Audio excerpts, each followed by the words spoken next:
And the first speaker is Nandini Devidasi. She is disciple Srila Gurudeva. I know her for a very long time because since I went to Palikram, I think for several years, I met her there doing Palikram. And also her mother joined also the Palikram, and she experienced also many pastimes, I think, with Srila Gurudeva. So it will be nice to hear from her. And the next speaker is Rambhadra Prabhu. And so first we will start with Nandini Devidasi. So is she on mute now? Yeah. Om Jnana-timirandasya Jnananjana-salakaya Chakshurumilitamena Tasmai Shri Gurave Namaha Gurave Gaurachandraya Radhikaya Tadalaya Krishnaya Krishna Bhaktaya Tadabhaktaya Namo Namaha Vanchakalpatarubhisya Kripa Sindhu Bhayavacha Patitanam Pavanebhyo Vaishnavibhyo Namo Namaha Shri Krishna Chaitanya Brahmanichyananda Shri Advaita Gadadhara Shri Sari Gaura Bhaktivinoda Hare Krishna, Krishna Krishna, Hare Hare, Hare Ram, Ram Ram, Hare Hare. So first of all, I would like to pay my humble obeisances to my Harinam and Diksha Guru, Nichalila Pravista Shri Srimati Bhaktivedanta Narayana Gosvami Maharaj. Second of all, to my Rupanuga Guru Varga, to all the Vaishnavas and Vaishnavis in the past, present, and future, to all my God brothers and God sisters, and to all the devotees that are watching. First of all, I would like to thank Gaudiya Nederland for giving me the opportunity to speak about my Gurudeva. Even though I'm not qualified to speak any Katha at all, but I've heard that when somebody asks you to speak about your Gurudeva, you can't refuse. Also, it's Ekadasi, and this is the special week coming up of Srila Gurudeva's appearance day. So here I am. I met Gurudeva for the first time in 1997. My family had heard that a very special preacher came from India and that we should all go and have darshan from him. So my mother, she kept me home from school that day, and we went to the place where the program was held. Actually, I don't really remember that much about the actual event because I was playing outside with all the other kids. But I do remember Srila Gurudeva being there, and that there weren't so many people as in the years after the festivals, especially since 2004 and 2005. But I do remember that Gurudeva would walk around and watch us play. He liked that, and sometimes our ball would go away, and Gurudeva would kick it back to us. And the year after, there was a devotee living in the street where I grew up, Bhaktaswarup Prabhu. He lived just down the street. And one day when I was going to school, I was walking on the street and I saw a sannyasi. I recognized that it was a sannyasi because he had sannyasi clothes and he had a tilak. And there was nobody else in front on the street. It was just this sannyasi waiting on the pavement, I guess, to be able to go somewhere. There were no other devotees there. It was just Gurudeva. And as I was walking past him, I stopped and I looked at him and he looked at me. And we stood there on the street and looked at each other for something that felt like an eternity. And I just remember this piercing glance and his very, very blue eyes that he had. And then we just kept staring at each other. And then I thought, oh no, I'm going to be late for school. So I just took off. And then in the afternoon, I came home and I told my mother that I saw this sannyasi on the street, that I just met him on my way to school. And then my mother said, oh no, do you know who this is? It's Bhaktivedanta Narayana Gosvami Maharaj. Did you go and touch his feet? Did you go and do obeisances? So I said, no, I just looked at him. And she got so angry at me because I didn't pay my obeisances. And she really, really chastised me for not doing this. And since till this day, I remember the importance of paying proper pranam to senior devotees and Vaishnavas, because she was just so angry. And then it wasn't actually till many years later that I decided to that I went to the programs in Rotterdam, and then eventually went to a festival with Srila Gurudeva. And now that I look back on this moment where we met each other on the street, I always wondered if it was when Gurudeva saw me that he knew that I would grow up, and then later he would accept me as his disciple, or that it was his merciful glance at that moment that gave me so much mercy that he would accept me as his disciple. I never asked, but I think I know the answer. So I think in 2003, 2004, I started going to the programs in Rotterdam, and then I went to the festival. Also during that time, I felt a lot of pressure in taking a Harinam initiation from Gurudeva. I was always raised with the ISKCON standard that there had to be certain rules and regulations we had to follow in order to be able to qualify to have initiation, or and I didn't feel that I was ready, or that I was following all the rules properly. So I had a lot of conflicting emotions about this. And one time there was a devotee who told me that Srila Gurudeva said that if you don't have Harinam, then you're an animal. And at that time I was a teenager. I was really young, and I felt really hurt by this. I was really upset for days. And so when I met Srila Gurudeva, I heard in class, he said that we had to come to him and express our doubts if there were any. So I decided to do that. So I went for a darshan, and I asked a question to Gurudeva, and I explained what happened, and that this Didi said that I was an animal. So I asked Gurudeva, am I an animal? And Gurudeva just looked at me, and he said that it made him very sad when devotees used his words in this way, not in a proper context, because that was not what he meant at all.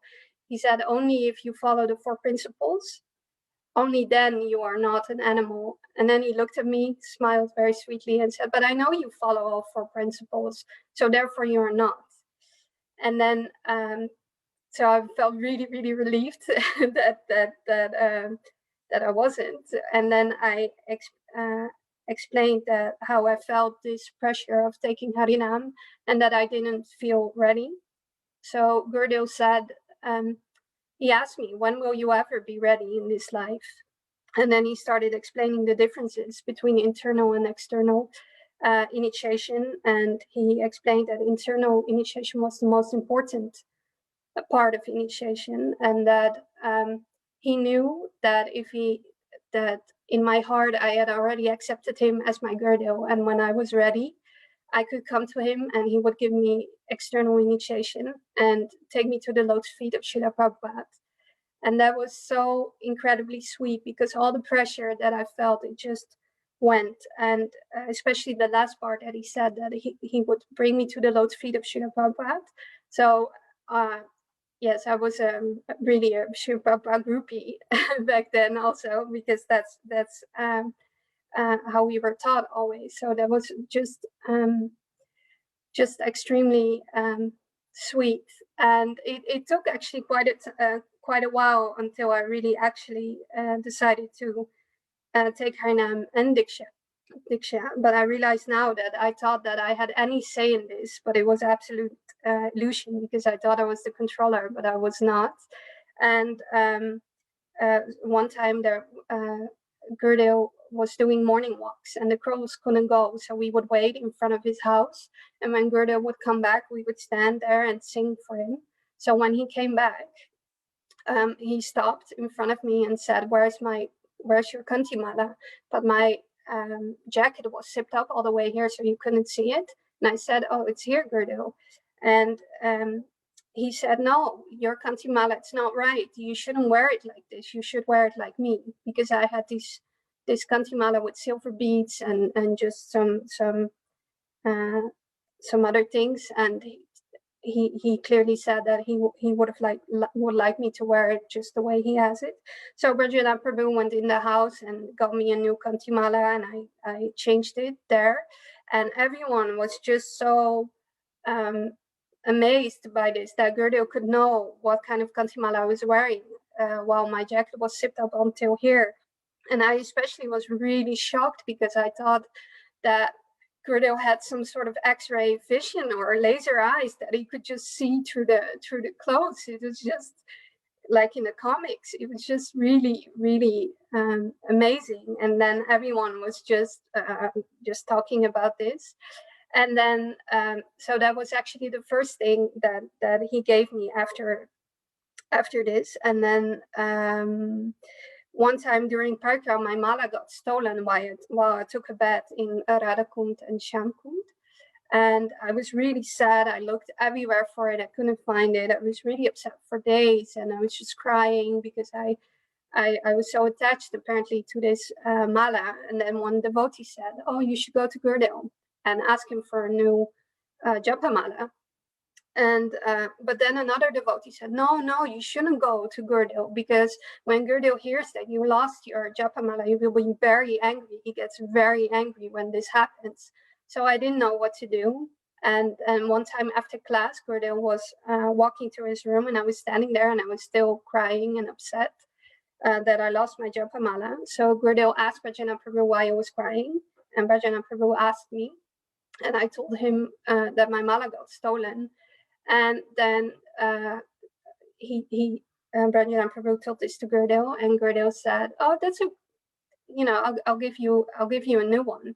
And then Bhajana Prabhu went inside, and he came outside and gave me a new japa mala. So actually, all the external things that Shri Guru gives you when taking Harinam, like a new Kantimala, a new japa mala, Gurudeva gave me those, even though I still didn't want to have the actual ceremony, but now I just see that it wasn't really my decision to make at all. And then another time that I remember was that I was having some difficulties chanting. I had a really, really hard time. So also again, I decided I should go and ask Gurudeva, because only that will make it better. So I asked Rajanath if there was time for me to ask a question, and he said, oh, "Sure. What would you like to ask?" And I said that I had some difficulties chanting, and I didn't know what to do or how to fix this. And then Rajanath Prabhu said, "Oh no, they say this happens when you commit Vaishnava aparat." And I was just in shock, because I didn't know. I didn't know what to do, and I went through every moment or every thing that I could think of to think about when I did this, when I committed this Vaishnava aparat. And I was just so confused. And then I thought, no, I can't ask Gurudeva this, because he will chastise me in front of everyone. It was just my ego that he will tell me I committed Vaishnava aparat in front of all devotees. That's just, if committing Vaishnava aparat is not bad enough, he would also, everyone will know that I did this. So I just didn't know what to do. And then eventually I decided to still ask Gurudeva at the busiest time possible, because I thought, well, if Gurudeva chastised me, at least there maybe be some hope for me. So I went to Gurudeva, and I told him that I had some difficulties chanting. There's actually a picture of this, that I'm standing there and I'm asking him this question. And then Gurudeva, he looked at me and he said that, you know what your problem is? You worry too much. You worry about everything all day. You should just have faith. And I was even more confused, because I just really expected him to be really, really upset with me because I committed Vaishnava aparat, but this was all he said. And then I was really like, Gurudeva, that's it? In my mind, I was thinking, Gurudeva, that's it? That's all you have to say? That really, how is this supposed to make how is this supposed to make any sense? And then he looked at me again and said that I should just start chanting 2 rounds a day. And then when that was okay, I should increase it to 4 and then to 6 and 8 and so on. And then eventually everything would be fine. So finally, the actual initiation ceremony happened, and I had to register in the office because it was in Navadvip. And I signed up for Harinam, but Shamarani Didi, she was there, and she said, no, she should sign up for Harinam and Diksha, put her name down there. And I said, no, I only want Harinam. I'm not ready to have Diksha. But somehow she still said that she would take the responsibility for me and put me down on this list, on both lists. And so it happened like that. Well, I guess I'll leave it at that. So my prayer to all of you is that I can always remember Srila Gurudeva and serve him and please him, and that I may become strong and sincere in my bhajan. Hare